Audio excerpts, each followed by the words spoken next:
Hello friends, போன வீடியோவில் நம்ம இன்கம் ஃப்ரம் அதர் சோர்ஸ் அப்படிங்கிற கடைசி ஹெட்டை பார்த்து முடித்தோம். இந்த வீடியோவில் இன்கம் ஃப்ரம் அதர் சோர்ஸ் பார்த்ததுக்கு அப்புறமா நம்ம பண்ண வேண்டிய ஒரு சின்ன கான்செப்ட் பார்க்க போகிறோம்.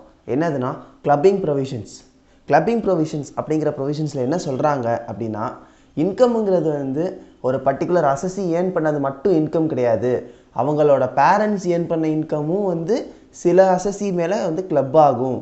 அந்த சில அசஸி யாருன்னு கேட்டிங்கன்னா மைனர்.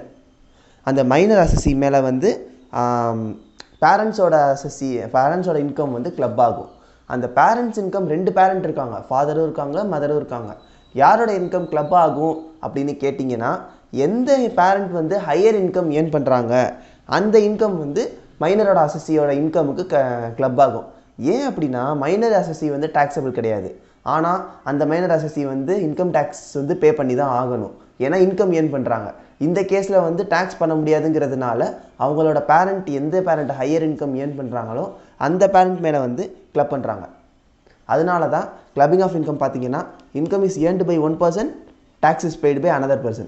மைனர் ஏர்ன் பண்ணுற ஒரு இன்கமுக்கு அவங்களோட பேரண்ட் டேக்ஸ் கட்டுறாங்க. அதுதான் income is earned by 1 person, tax is paid by another person. சில டைப் ஆஃப் ட்ரான்ஸ்ஃபரில் ஒய்ஃபோட இன்கமுக்கு ஹஸ்பண்ட் டேக்ஸபிள், இந்த மாதிரி சில கேசஸ் வரும். இதெல்லாம் அடுத்தடுத்து என்னென்னு பார்ப்போம். பேசிக்காக கிளப்பிங் ப்ரொவிஷன் இது தான். மைனர் சைல்டோ இல்லை வேறு யாரோ ஒரு ஏர்ன் பண்ணுற இன்கமுக்கு இன்னொரு ஆளால் டேக்ஸ் படப்படுறாங்கன்னா அந்த இன்கமுக்கு பேர் தான் கிளப்பிங் ஆஃப் இன்கம். இந்த கிளப்பிங் ஆஃப் இன்கம் பண்ணதுக்கு அப்புறமா தான் செட் ஆஃப் அண்ட் கேரி ஃபார்வர்டுங்கிற ஒரு கான்செப்ட் வரும். அது வரைக்கும் நம்ம கிளப்பிங் முடிச்சதுக்கப்புறம் தான் அடுத்து நம்ம பார்க்கணும். Thank you friends. ஏதாச்சும் டவுட்ஸ் இருந்துச்சுன்னா கமெண்ட் செக்ஷனில் கேளுங்க. மறக்காமல் சேனலை சப்ஸ்கிரைப் பண்ணிடுங்க. தேங்க்யூ.